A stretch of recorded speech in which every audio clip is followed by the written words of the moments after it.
Good afternoon and welcome to Advanced NMR Spectroscopy course. So today we'll discuss about the determination of chiral purity. Okay, so before we go to that, the determination of chiral purity, so we'll first discuss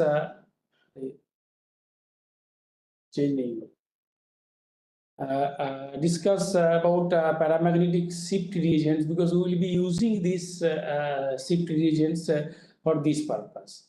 So I'll just tell you briefly what are paramagnetic shift reagents, and then we'll see how they are helpful in resolving the chiral purity in organic molecules.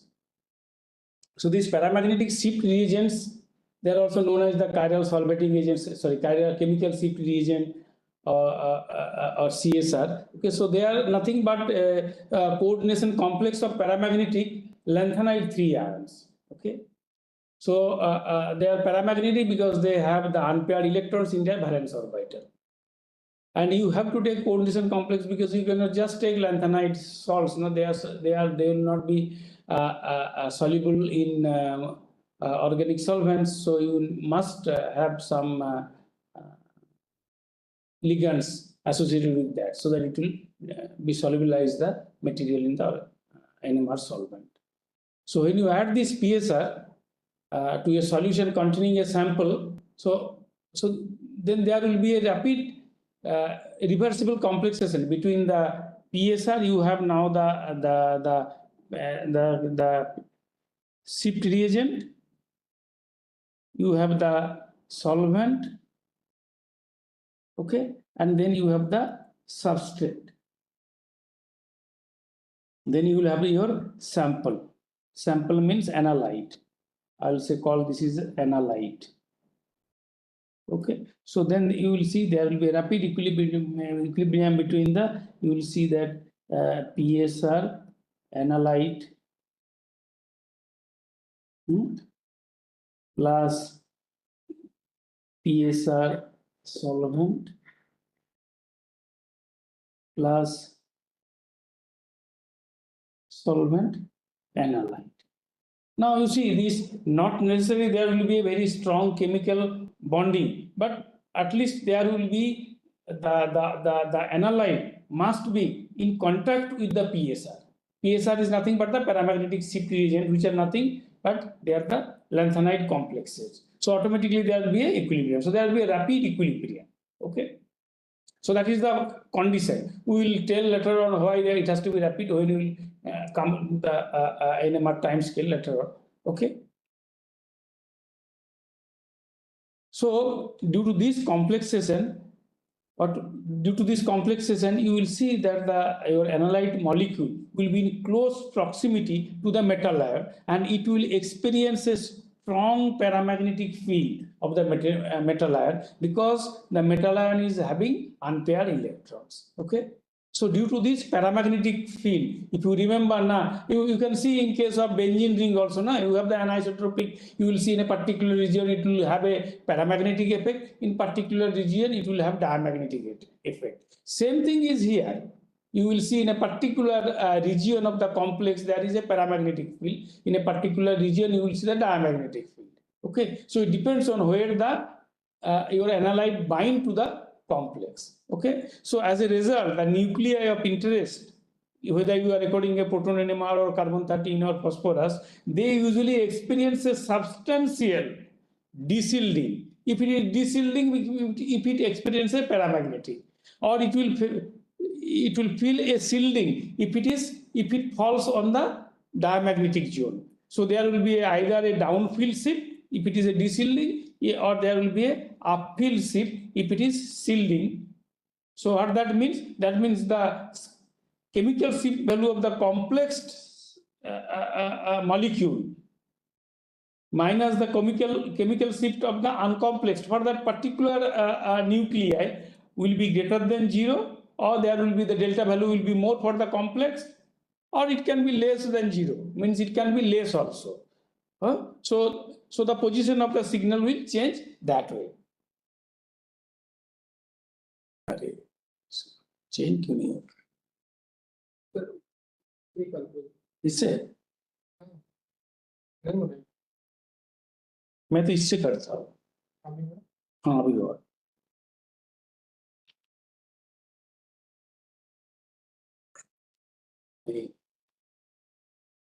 Page down page आपको क्यों नहीं हो रहा, ऐसा problem होता है।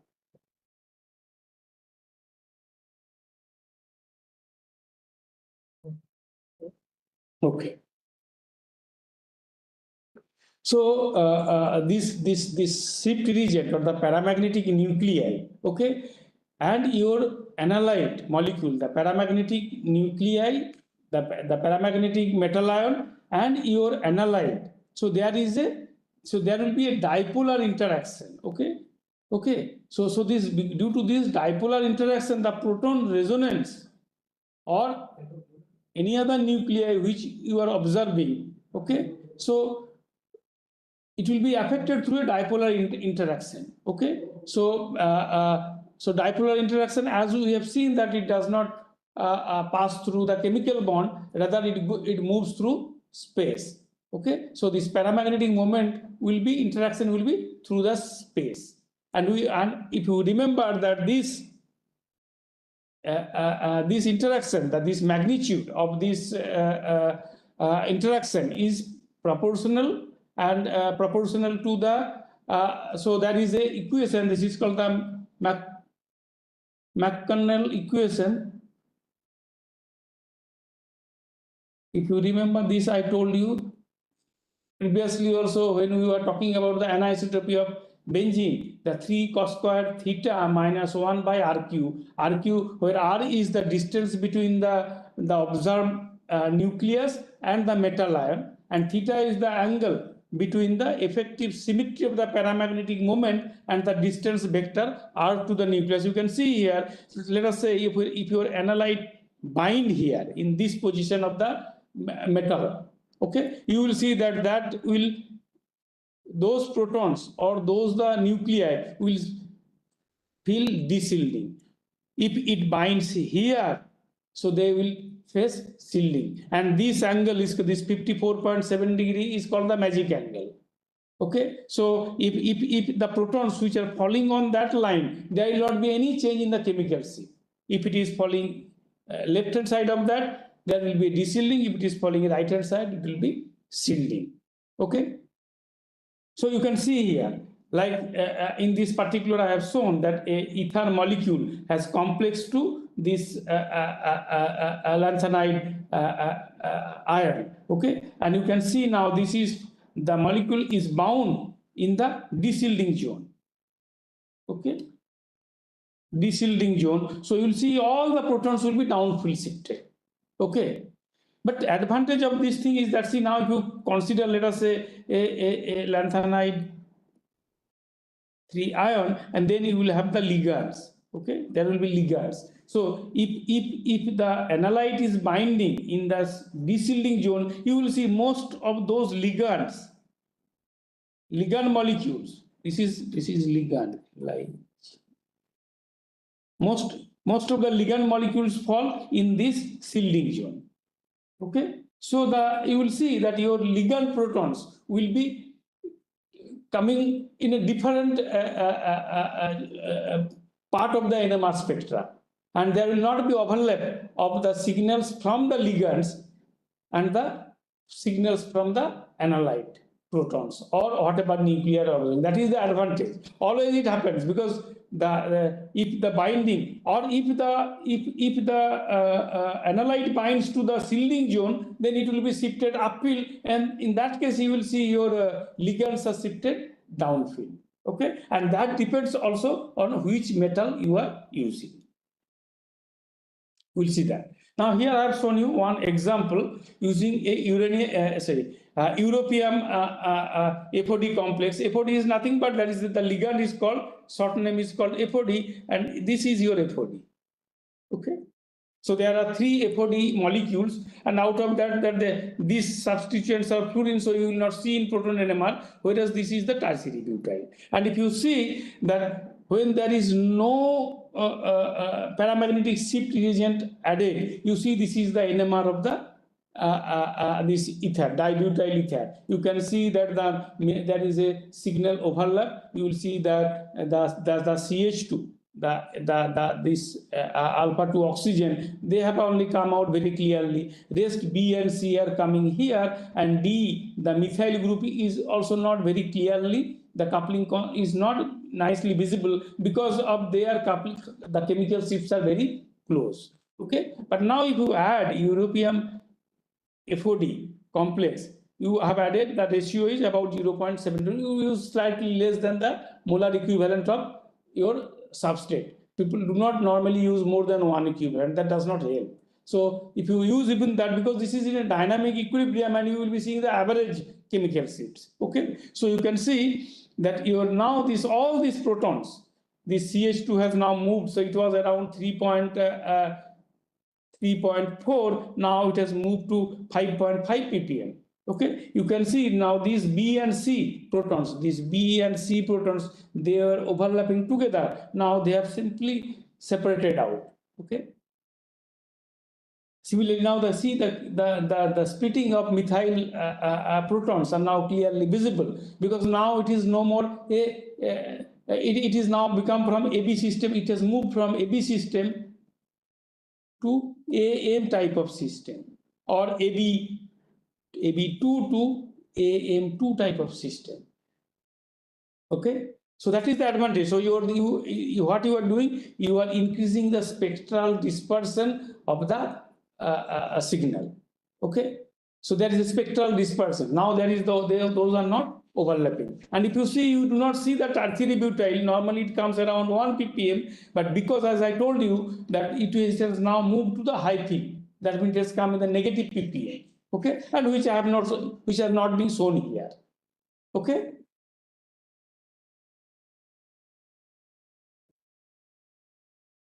Now I have given some the usefulness and what are the limitation of these lanthanide shift regions. Okay, so this amount of delta, amount of shift, it depends upon the distance between the proton and the paramagnetic ion. If you see here, the CA, because it is the europium binds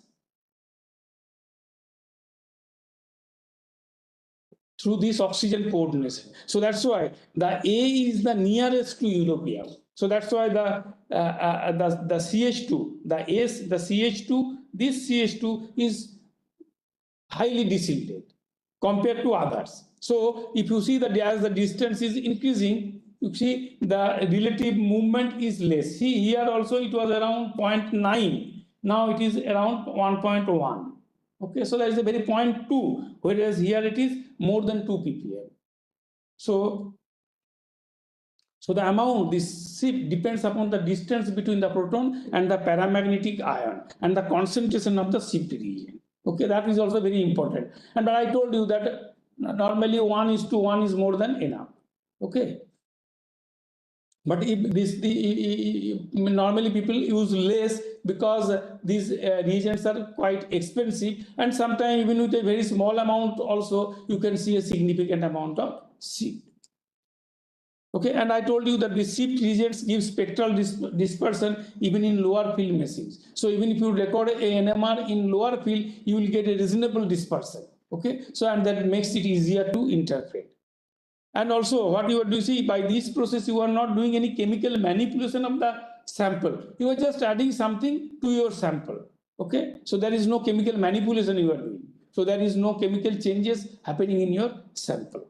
And as I told you that europium, erbium, and thallium. Okay, so you will see that and ytterbium, they shift the resonance to the lower field. That means your chemical, the peaks will move to the downfield. Okay, but if you take a neodymium and terbium, you will see that your resonance is moving towards the higher field. That means your delta values will be lower. Okay, so that's why it depends on the metal ion as well as where your molecule is binding, whether it is binding to the desilting zone or the silting zone. Okay. So cerium, neodymium, and terbium, they shift the resonance to the higher field. Okay, so depending on your requirement, so so your ligand should be chosen on that way. Okay, so if you want to move your spectra to the downfield, you should choose the ligands whose peaks will be mostly come to the high field region, sorry, low field region, like tertiary butyl group. Okay, so this is the thing you have to decide. So this is the way people choose which lanthanide shift region to be used during recording NMR. You must remember that it works well with molecule having binding sites. Means because it has to coat it to the metal ion, so it works nicely with amines, alcohols, ethers, ester, amide, or carbonyl compounds. So they do not do significant changes for just alkanes or alkenes or alkynes, such kind of things. Okay, so for that we have to do something else. I will tell you later on. Okay. Most important thing is that the lanthanide shift reagents are in general less useful at high fields. So if you are recording NMR at high fields, you should not use lanthanide shift reagent because it increases the line broadening. Okay, see, we know that in fact paramagnetic, if you put a paramagnetic substance in your NMR samples, you will start seeing a line broadening. Okay, and the line broadening is directly proportional to the magnetic field square. Okay, so if you increase the field, your line broadening will be increasing in a square manner with respect to the magnetic field. Okay, I have given one example here. Let us say that if you are recording, let us say alcohols, so it is preferable to acquire a spectra on a 100 megahertz NMR machine or even lower than that. But if you take a 500 megahertz instrument, you will see there will be a line broadening of about 25 times. Okay, because it is increasing the field by 5 times. Okay, but your line broadening will be square of that. So it is a 25 times more. So that's why normally these lanthanide shift reagents are very useful for low frequency meshing. Okay. Now we'll see that this is just to give you an introduction of what is a chiral shift reagent. Okay, now we'll come to the topic which we would like to discuss is the NMR determination of chiral purity. We want to find out what is the enantiomer ratio in a mixture. Now we know that enantiomers cannot be distinguished in an achiral medium. Okay, because since the resonances of enantiotropic nuclei are isochronous, they have the same chemical shift. That all of you know it. That enantiomers, they have the same chemical shifts. Okay, you can distinguish the diastereoisomers. Okay, so you can, if you convert the enantiomer into diastereoisomers, then you will be able to distinguish, because the resonances of certain diastereotropic nuclei are anisochronous due to non-equivalence. Okay, you will see that. So that's why if you want to determine the enantiomeric purity, you have to convert the enantiomer into diastereoisomers. So now, not necessarily diastereo doesn't mean that you have to make a chemical bond. Okay, you can do it like the way we did for even for our this chemical shift reagents. We are not making a chemical bond, but still we are able to do manipulation. Okay. So what you have to do, you need to put a chiral compound into your NMR sample. Okay, so that chiral sample can be bonded by a coordination type of complex, or even a kind of interaction like hydrogen bonding or something, or you can make a chemical bond also. So all these things have been used for determination of chiral purity. Okay, the first thing is that you have a chiral compound whose enantiomeric purity you want to determine, and you have to take a chiral auxiliary. Okay, so preferably that should be enantiopure. Okay, and if you mix them or make a chemical bond, then they will give you a diastereomeric mixture. And if the chemical shift difference is large enough due to non-equivalence, you can see a baseline resolution of the appropriate signals. Okay, and you can integrate them, and then you can tell what is the enantiomeric composition. Nowadays, people do this, try to find out the enantiomeric composition using chiral gas chromatography or chiral HPLC are the more preferred method. But you will see in certain cases you cannot use the chiral HPLC or gas chromatography method for enantiomer purity. Let us say if your enantiomer is due to the isotopic substitution, you are replacing a hydrogen with a deuterium. So in HPLC they will come in the same position, in GC also they will come in the same position.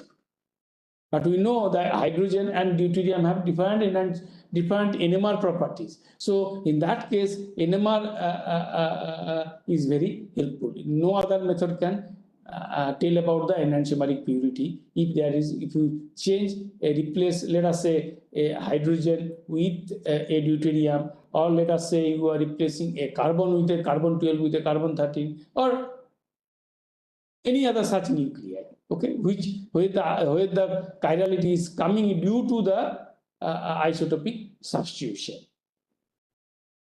So you will see there are three types of chiral auxiliaries used. One is the chiral lanthanide shift reagent, second is the chiral solvating agent, and third is the chiral derivatizing agent. So that's why I told the chiral lanthanide shift reagents are nothing but again you have a lanthanum 3 ion, and its ligands are chiral.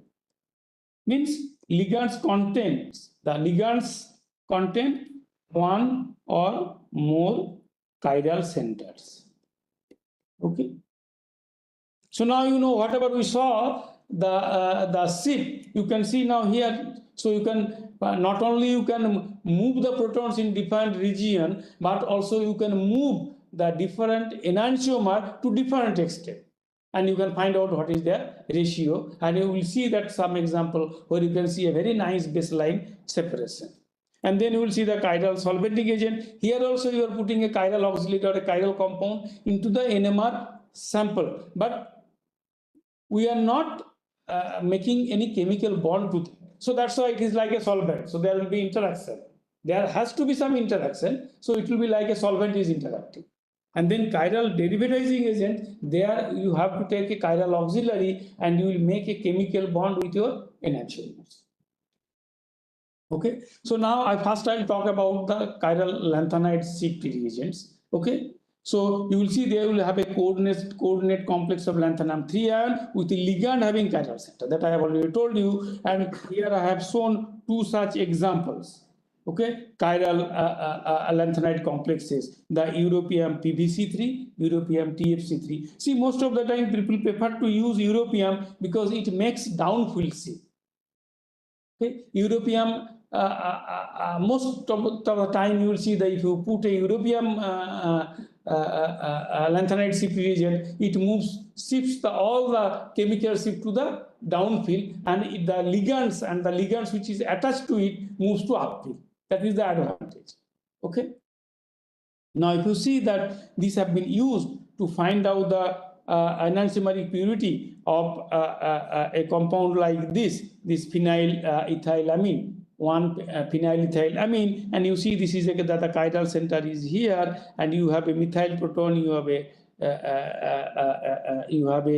methine proton, you have the NH2 here, and then you have the benzene ring, and you will see that these protons, they have a different amount of movement of their chemical shift based on not only the position, and also depends on the enantiomer. So let us see that. Here I have shown that this is the NMR of the racemic compound. If you see the same compound what I have shown, you have the methyl which is coming as a doublet here. This is the NH2 is coming as a singlet. Okay, and this CH is coming as a quartet, and these aromatic protons are coming here as you will see that you have the three protons here as a multiplet, and here two protons also as a multiplet. Now, when you take this racemic compound and add the europium TFC is nothing but this. This is the TFC. TFC is coming because you have the fluorine here. It is again it is a camphor derived ligand So you see that if you put that europium TFC, you see the now the methyl group in this, the two enantiomers do not have the exactly now the same chemical shift. That's why it has come like a triplet. So there is a two doublets. Okay, this is one from one enantiomer and the other doublet is from the other enantiomer. Okay, so you are getting it as a triplet. Okay, so they are, because there is a very little change. Somehow the two doublets are overlapping, so it looks like a triplet. But see clearly the CH proton. Okay, in this case, you see the L amine, they are clearly separated, baseline separation. Thus, L1 is coming as a quartet in the right hand side, whereas D is coming at the left hand side. Okay, so D is more desilted than the L. Both are desilted. You see, with respect to this is the normal chemical shift without the chiral shift reagent. Similarly, this is the normal chiral chemical shift without the, but as soon as you add the chiral shift reagent, all the chemical shift are moved downfield, and depending on the enantiomer also, the movement is different. So that's why you see the L and D, they are separated. This is a recipe sample. And you can see now the orthoprotons, they are very, because the europium will bound to this NH2. So automatically the H2 and H6 will be closer to that. That's why those protons, see in this particular case, they were in the right hand side, now they are moved to left hand side, and they are highly desilted. And you see the NH2 proton, because it is bonded to directly to the europium, that's why it has become broad now, because of the paramagnetic effect it directly acting on, and it has also moved to the downfield. Okay, so if you see that, if you the ratio, so this is the 1:1 ratio, D and L are 1:1. But if you take unequal mixture also, you can see the shift will be slightly, you can see the shifts are, you can see clearly that this is the your the D, this is your L, and you can now find out by integration the ratio. So this is the one way of finding out the chiral purity of your of a compound. Okay, so this is I have shown you for europium TFC, but sometimes you may not get a baseline separation. Then you have to try with other chiral shift reagent. I have shown it for the same molecule. Again, I have taken now europium PVC. Okay, so europium PVC is nothing, but I have shown you this is your europium. Again, it is a camphor derived. Instead of this trifluoro group here, I have a tertiary butyl. Okay, so that makes a lot of difference. You can see I have shown only the desired part. So this is the, if you take the pure R enantiomer, you can see that you have the this is your paraproton of the aromatic. You see everything has moved so downfield. You can see these chemicals. Sorry, this chemical shift is 8 ppm. Okay, so now you see everything, all the protons have moved quite far, and now this paraproton is coming here. The metaprotons are here. So this is your parabenzene, paraprotons of the benzene ring. These are the metaprotons, and you see your methyl group was around 1 point something. So it was at 1 ppm, 1.3. Now it has moved to 11 ppm. The methyl group has moved to delta is 11. Okay. And the orthoprotons of these are the orthoprotons of the aromatic ring. So this is your methyl, and you see the ortho and your this methine proton, which has moved to 18 ppm. Okay, so far away from all other protons. Okay, now if you take a reciproc mixture, you can see again for each. So this is for S. So both you can see now R and S, the difference is very less here. Although you see there is a difference, but the difference you cannot, it's very difficult to find out from these peaks. Okay, but you can see the methyl, clearly you can see. For R and S, the methyl protons are coming separately.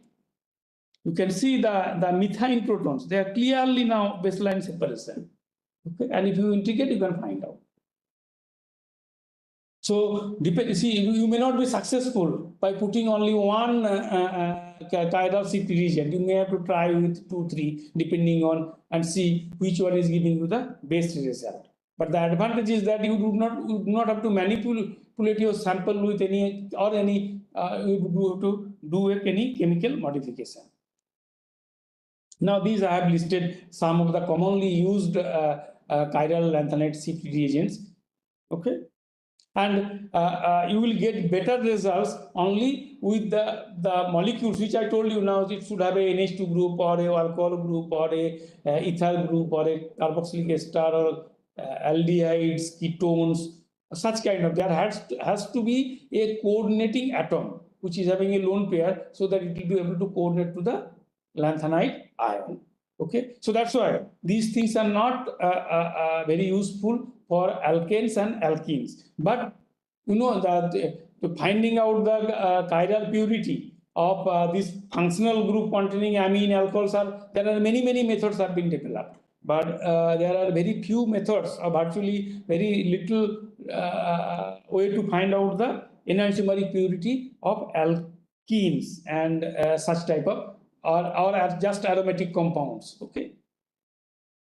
So here what you have to do, you have to take a chiral lanthanide shift reagent, like here ytterbium HFC3 complex, and you take a achiral silver shift reagent, silver 4, and we know that silver have a weak binding with aromatic ring, with alkenes, with allenes, with acetylenes. So this, now there will be a weak interaction between this complex and this complex, and this complex will have interaction with your alkenes and other coordinating. And you can see by using this method, the enantiomeric purity of alkenes or hydrocarbon type of molecules have been determined, because there is a double bond. So you can see there will be a shift of this proton. Okay, for 2 enantiomer, there will be a separation of chemical shift of this proton, and that is 1.03 ppm. And you can see that for this molecule, again it is a hydrocarbon, that you can see there is a separation of 2 enantiomer is 1.63 ppm. Okay. This is just an aromatic compound, chiral aromatic compound. You can see, although it is very less, but still you can distinguish that there is a difference between the enantiomers. This is the allene. Allene also, it shows a separation of the enantiomer, the chemical shift value of 0.34 ppm, and this is also again a allene around 0.6 ppm. Okay, so this is one of the very nice way to find out the enantiomeric purity of alkanes. Okay, pure alkanes will not give, but at least there should be a functional group like just a benzene ring or a double bond or a allene or such kind of things. Okay, so I discussed about the chiral shift region. Now, so there is also a weak complexation. Now we will see that we will use auxiliary, but we will not bind the auxiliary to your substrate or your sample enantiomers by any chemical bond. Rather, we will add it as in the solvent, NMR solvent. Okay, so you have the sample, you have the chiral solvating agent, and you have the standard solvent, like let us say chloroform or whatever it is. Okay, so how it works? So chiral solvating agents are used as an additive to the normal NMR solvent. Okay, so you have a normal NMR solvent and then you add some chiral compound, okay, which forms diastereoisomeric complex with solute enantiomers. Now let us say your solute is a base, a basic compound, chiral basic compound. So you automatically you have to take a chiral acidic compound as the additive or auxiliary. So it will form a diastereomeric salts. Okay, and you will see some example later on. So they form automatically. There will be again there will be reverse rapid and reverse equilibrium, and they will be in competition with the bulk solvent. So there will be again the way I told you, there will be exchange of ligands. You have the substrate. One enantiomer that is complex to the chiral solvating agent, and then there will be a compete with the solvent. Okay. And then you will see that the chemical shift anisochrony means the difference, or isochronous means they have the same chemical shift. Anisochrony means they have the different chemical shift. In complexes of two enantiomer is the result of two possible. So see, when you are putting that, what is the reason you are getting a different chemical shift for your enantiomer? So there are two reasons. First thing is that you will see when they form a kind of interaction, you will see that you will have a magnetically anisotropic groups. Thus, the chiral solvating agents you are choosing will have anisotropic groups like phenyl. You know, phenyl group, we know a particular orientation, it is diamagnetic, another side it is paramagnetic.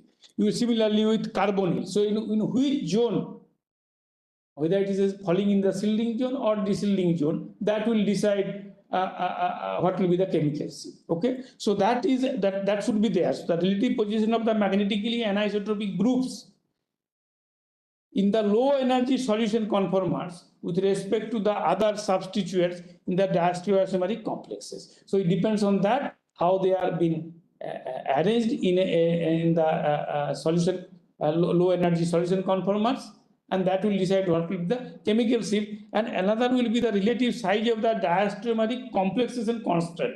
So the see, as I told, the chiral solvating agent will interact with your substrate. So how that what is the equilibrium constant of that reaction? Okay, so that I have shown here, that you have a, let us say you have taken a R isomer of a chiral solvating agent, and you have a, let us say in your sample contains both R and S, so your R will form a complex RCSA, and with the equilibrium constant Kr. Similarly, the R chiral solvating agent will form a complex with S and with equilibrium constant Ks, and that is the complex. And Kr and Ks may not be equal also. Okay. So now you will see now resonance signals. Okay, so you will see two signals. One is due to your R enantiomer, another is due to the S enantiomers, and that is, so the observed resonance signals is population weighted average of the chemical shifts. Okay, for the discrete chiral and achiral solvates. So this is the chemical shift of the R without anything. This is for S, and this is the achiral. Okay.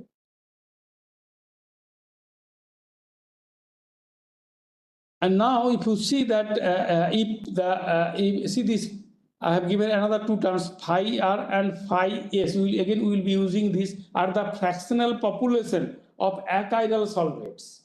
Okay. So phi R and phi S, that means your R enantiomer is actually binding to the solvent. Okay, your the achiral solvent or the NMR solvent. What is the fraction of that? And this is the S enantiomer is binding to the achiral solvent. That is called that fraction. Okay, this is the fractional population of achiral solvates. Okay, means your solvent, the achiral solvent is forming a complex with your chiral or enantiomers, so that you can KRS. Okay, so KRS, now we are defining KR is equal to 1 minus phi RS by phi R or phi R. So automatically, if you want to find out how much is bonded, you can find out it has to be that. Okay, 1 minus 1 minus this phi R and 1 divided by phi S. So then you can see here. So let us see what will be your observed chemical shift. Your observed chemical shift for the R enantiomer will be the fraction of your molecule or the enantiomer bonded to the achiral solvent and its chemical shift, and then the remaining fraction bonded to the auxiliary, and due to that whatever chemical shift you are getting. Okay, so you will get a weighted average of that. That's why I'm telling this is the fraction of the your enantiomer which has not bonded to your nothing but not bonded to the chiral solvent. It is bonded to the achiral solvent. Similarly, for S enantiomer also, again, the chemical shift fraction of the enantiomer bonded to achiral solvent, and what is the chemical shift due to that? And this is your nothing but the remaining fraction. And what is the remaining fraction? That is bonded to chiral auxiliary. So that's why this is nothing but the fraction of your solute, which is, or the solute enantiomer, which is bonded to achiral solvent and chiral solvent. Same thing for the, and if you see the del delta, the difference between the R and S enantiomer is nothing but the difference between these two.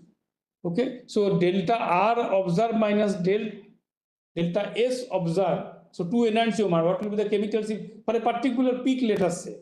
So that is nothing but del delta is nothing but this, the difference between these two, this and this. And this K is nothing but this K is we are replaced with this equation. Okay. So to simplify, otherwise you have to write the whole thing. Okay. Now what are the advantages of this method? So it is quick and simple to perform, no problems of kinetic resolution and no sample racemization. You will see that sometimes if you do a chemical bonding, there may be sample racemization. Okay, and there is no kinetic resolution because we are not doing any specific reaction. Okay. Not only that, the chiral solvating agent you are using not necessarily has to be 100% pure. Okay, so if it is not 100% pure, you will have a less separation. The del delta will be less. Okay, but it will not be zero. Only that it will not work if your chiral solvating agent is completely racemic. Then you will see the del delta will be zero. It will behave like is a achiral solvent. It works in non-polar solvents like chloroform, carbon tetrachloride, benzene. Okay, but if you take a polar solvent, then you will see the polar solvents also bind strongly because you will see that this part will be now dominating compared to this. In case of a non-polar, this part will be dominating, whereas polar solvent, this part will be dominating. Okay. Now these are the common, as I told you, that let us say for this alcohol is used as a chiral solvating agent. You take the amine. See, this will be very good for chiral acids. I mean, this is also amine for acids. This is a chiral acid, so it can be used for amines or alcohols. So you can see that all these molecules, whoever forms a reversible complex with any kind of molecule, they will be resolved by NMR. Okay.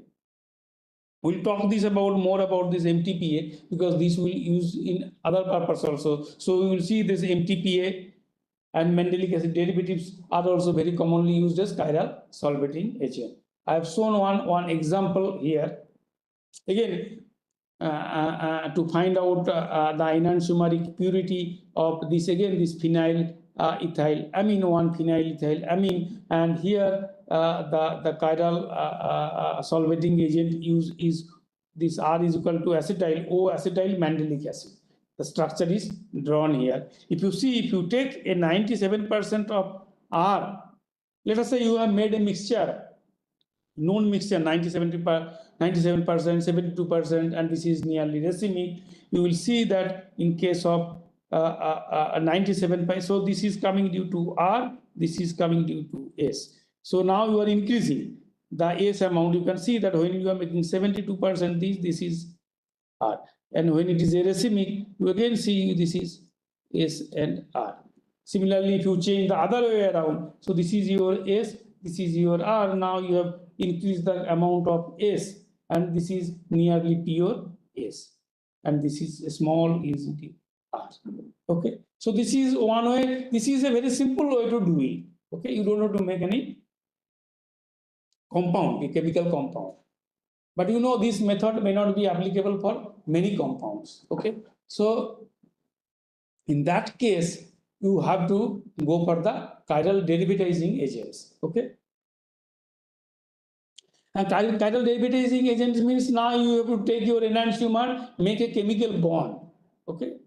You have to make a chemical bond. So now when you are absorbing the NMR, it will be a mixture of two diastereoisomers. And automatically diastereomers will appear in some of the nuclei will appear in different places depending on how these anisotropic group are arranged in the diastereoisomer. So most commonly used chemical or as a auxiliary which is attached to your molecule specifically for alcohols and amines is the MTPA. Okay, so this is nothing but MTPA. Okay, so this MTPA is also known as Moser's acid. Okay, so you make a derivative out of that, and automatically now you see that you have these groups. Okay, so automatically the product will have a particular conformation, and you will see that some group will be falling into the paramagnetic shield or diamagnetic shielding zone. Some groups will be falling paramagnetic deshielding zone, and their chemicals will be varied, and it will depend on the which diastereomer you have made. And normally you will see a difference of chemical shift between two enantiomer between. If you take proton NMR, you will see between 0.1 to 0.2 ppm. But another advantage of this molecule is that you have a type 2 methyl group, and there you get a slightly better dispersion.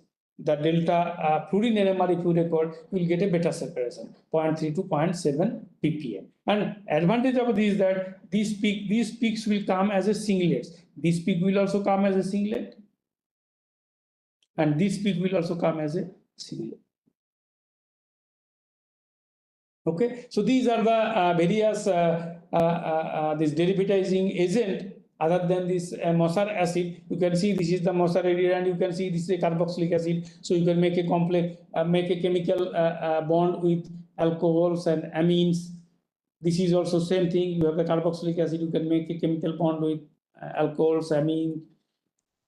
Here you see you have alcohols. You can make a bond with carboxylic acid. So you can find out the enantiomeric purity of carboxylic acid. Here also it is carboxylic acid. So you can make alcohols and amines. Here it is amine. So you can make amide. So you can find out the enantiomeric purity of carboxylic acid, or you can use it for to find out the enantiomeric purity of carbonyl compounds, because you can make a imine. Okay. Same thing for these also, both for alcohol. Sorry, this will be for carboxylic acid and carbonyl. This is also carboxylic acid, carbonyl, and this is specifically made for carbonyl. It forms a acetal. Okay, it forms a acetal. So this one is also for carbonyl compounds. Okay, and this one is also for carbonyl compounds. Okay. So these are the derivatizing agents, and automatically you have to attach to your desired the sample for which you want to find out the enantiomeric purity, and you make a chemical reaction depending on your knowledge of organic chemistry. You have to make and then record the NMR. Okay, specifically I will emphasize this MTPA model because we will be using this for even absolute configuration. So let us say you have made a bond. So this was coming from your MTPA. Okay, and this is your analyte. And you have made a bond. This X is oxygen if it is a star. X is NH if it is a amine. Okay, and now we see what will be the energy minimized conformation. So this is the energy minimized conformation where you will see that CF3 C double bond O and this H, they will be coplanar. So if you make them coplanar, you will see that this pH and this group, which are in the same side, will have now see the anisotropic effect of the phenyl. So that will move. Okay, so see in one enantiomer, this R1 will be facing the phenyl group. In other enantiomer, the R2 group will be facing the phenyl group. Okay, so you can find out both the enantiomer purity as well as absolute configuration. Okay, so you can see the Newman projection formula also I have seen. So in this case, this R1 is shielded by phenyl. Okay, similarly, not necessary you have to take the MTPA. You can even take your methoxymandelic acid also. Same thing. Methoxymandelic acid is also same thing. You will see this hydrogen, this carbonyl, and this hydrogen. They are coupled. And now you will see that R1 group will be shielded by the phenyl. Okay. So in one enantiomer, the R1 will be shielded. In another enantiomer, R2 will be shielded. So that's why you will get a different chemical sheet, as well as also you can tell what is the stereochemistry, because you come to know that once these two are shielded, that means this R1, so automatically you know the absolute stereochemistry. We'll discuss this in next class in detail about more about the absolute configuration. Here I have shown that if let us say you can take both the both these MTPA chloride, okay, Mosar acid chloride, both the enantiomers are available in the market. Okay, so you can take this alcohol, you can convert them to ester. Okay, and if you see that in one case, so let us say for the S MTPA, you can see the benzene ring is below the plane, and that is shielding the methyl. So if it is shielding, that means it will. So this is the methyl group of the alcohol. This is the methyl from alcohol. So it is coming around one something like that. Okay. Now, if in the S ester, what we found that because of shielding, now the methyl group will be uphill shifted. So this is the position of the methyl. Now, with respect to that, see, you can see it has moved uphill.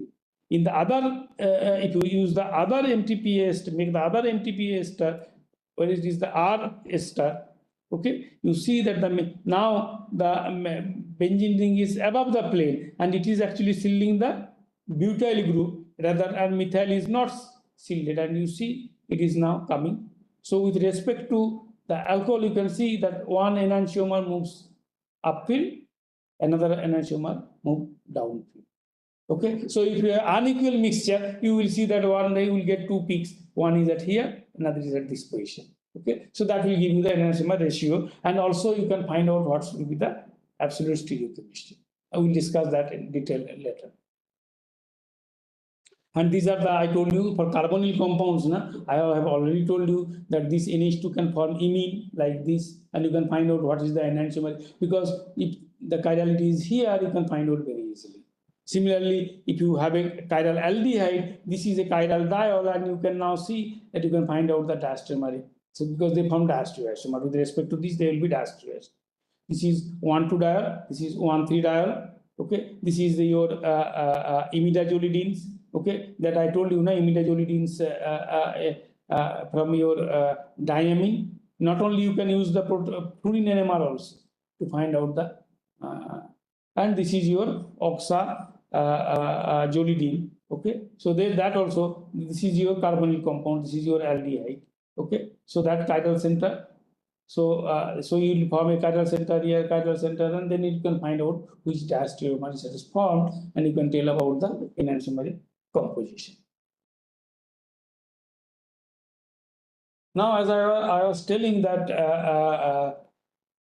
now chiral compounds, by virtue of isotopic substitution, is the most difficult to analyze. Okay, as I told you that all GC-HPLC method fails, because if you replace by a hydrogen with a deuterium, there is no change in any of the retention times. Okay, both in GC and HPLC. Okay, so how to so that's why what you have to do, you let us say you take a amine or a chiral alcohol. So you consider this chiral derivatizing agent. This is acid chloride. You make the amide or the ester. Okay, and then you record the proton NMR. Now you will see that, because now you see that they are coming in different positions, HR and HS, and also not only that, you can actually recorded deuterium NMR also. Okay, in case of proton NMR, the R comes this side and S comes left hand side. Okay, whereas in deuterium, the S enantiomer comes in the left hand side, R comes in the right hand side. So this is the only way to find the chiral purity or a ratio of chiral compound mixture, which is solely due to isotopic substitution. No other method can help you. At least the chiral GC-HPLC method will fail. Okay, so this is another interesting that so far I have told that if you want to find enantiomers, now they have the same NMR.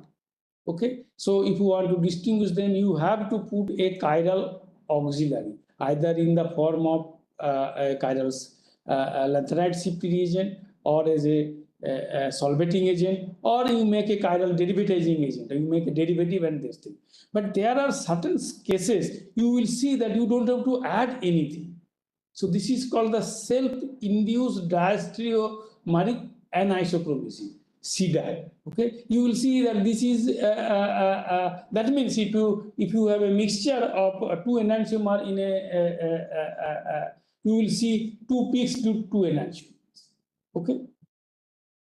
So how it is happening? So these phenomena arises from the spontaneous aggregation of certain chiral non-racemic molecules. See, it is not applicable to all molecules. That's what I'm telling you. It's a certain chiral molecule. So certain classes of compounds you will see. Specifically, if your compounds are having a donor group and acceptor group, the same molecule. Okay. So you will see this kind of thing in peptides, because peptides you have a carbonyl donor. Carbonyl can form hydrogen bond with amines. So there is a donor and acceptor interaction. Okay. So what you do, suppose you have a mixture of S and R compounds in a solution. So if they interact in such a way that they form SS, so let us say here S are more or SR. Okay. So they can form the homochiral dimers or they can form heterochiral dimers, and they are in dynamic equilibrium. Okay, so your heterochiral dimer is RS, homochiral is RR, sorry, and these two are homochiral dimers. Okay, now let us see how it happens. Okay, so as I told you, this is not, you cannot generalize that all classes of molecules. So it is only specifically when there is a donor acceptor interaction, so that molecules aggregate, two molecules aggregate. Okay, so when binary association occurs under fast exchange conditions between monomeric and dimeric species in the NMR scale, two sets of peaks would appear in the NMR spectra. It's very important. Okay, you will not see that if you get a large aggregate, let us say 4 or 5 molecules, then you will not be able to explain it. It is possible if there is only a dimeric species and they are under fast exchange condition. Okay. And as a result, you will get a time average local environment for the homochiral and heterochiral associates. Okay. Then one set of peaks so you will have now two sets of peaks. One set of peaks will be related to the R enantiomer. Okay. So it is due coming from the R, the free monomer, the homochiral dimer, and the heterochiral dimer. Another will come from the S enantiomer, that is coming from the pure enantiomer, the homochiral dimer, and the heterochiral dimer. And what you will see, the chemical shift, you will see the chemical shift of R enantiomer will be the fraction of that monomeric, the chemical shift due to the so you will have the chemical shift for R, RR, RS. So, and XR represent the fraction of monomeric species for that particular enantiomer. This RR represents the fraction of dimeric species, homochiral dimeric species, and this is the fraction of heterochiral dimeric species. Same for the other enantiomer. Okay, that only I have told here. So delta, now these are the observed chemical shift. Finally, what you will see in the NMR spectra recording, and these are the chemical shift of the pure enantiomers. If you just take pure enantiomer and record NMR. Okay. And then these are the chemical shifts of the pure dimers. And this is for the homochiral, this is for the heterochiral dimer. And these are nothing but the molar fractions of R, molar fractions of S, and molar fractions of the homochiral dimers and the heterochiral dimers. Okay. So one can find out what should be the delta value. Or that tells that if such situation happens that there is a preferential formation of heterochiral and homochiral dimer, you will see two enantiomers are giving two peaks. Okay, and this is I have taken this example from a very latest. I forgot to put the reference. I'll give you in the next class. See, this is a reaction. It's a well-known reaction.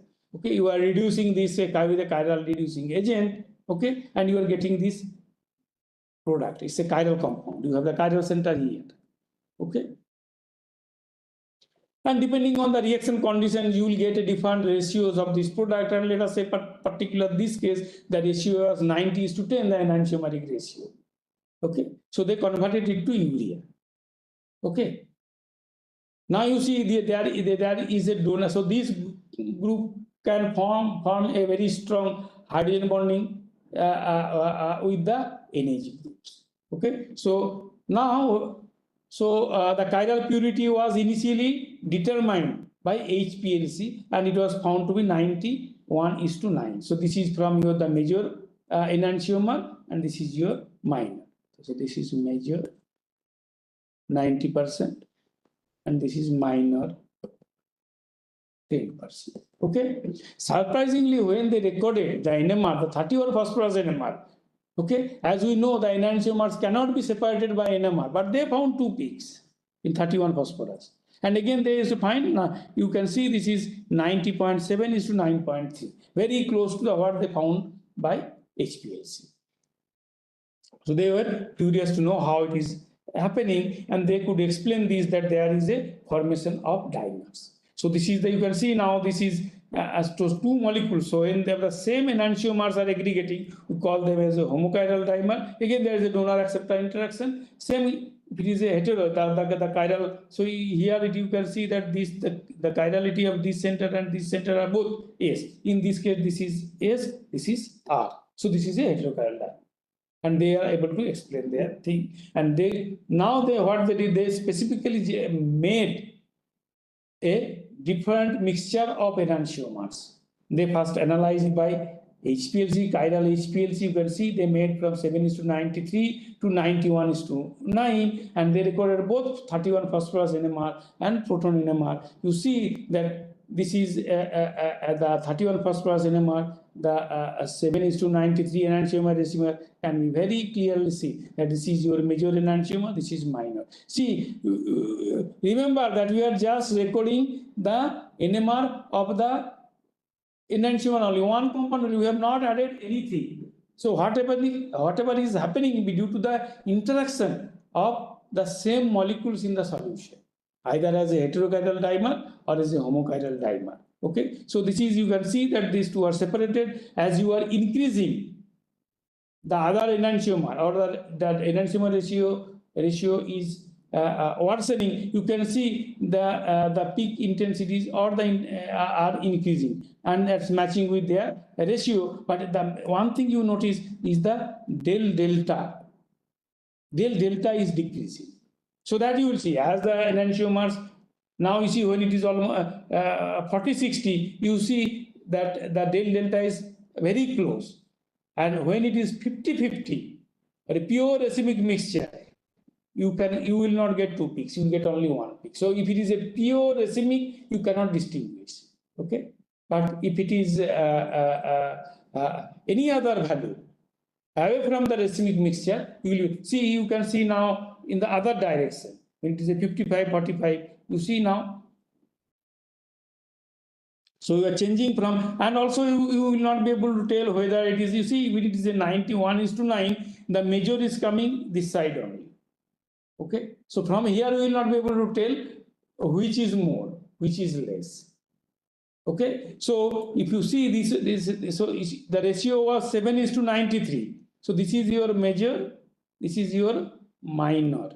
Here also it is now other way around. major is coming this side, this is the major, this is your minor. Okay. Same thing is for proton NMR. Okay, in proton NMR, the major is coming downfield and minor is coming upfield. Okay, same thing. So even if you invert the enantiomeric composition, okay, but the position of the, so that's why you will not be able to tell about the absolute configuration by this method. But and so you must remember that under normal circumstances, enantiomers cannot be distinguished by NMR, but in special cases where such kind of molecular associates are possible, you can, even without adding anything, you can find out the enantiomeric ratio, but you cannot tell which enantiomer is in excess. So I'll stop here. If you have any doubt, you can ask. Next class, I'll talk about how to find out the absolute configuration using NMR methods. If you have any doubt, you can ask me.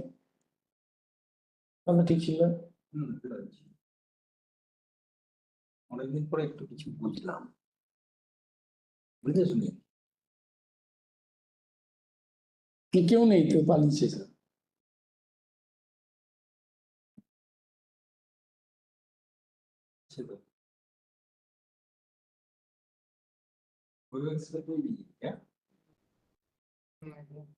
नहीं है ना कोई, बंद करो।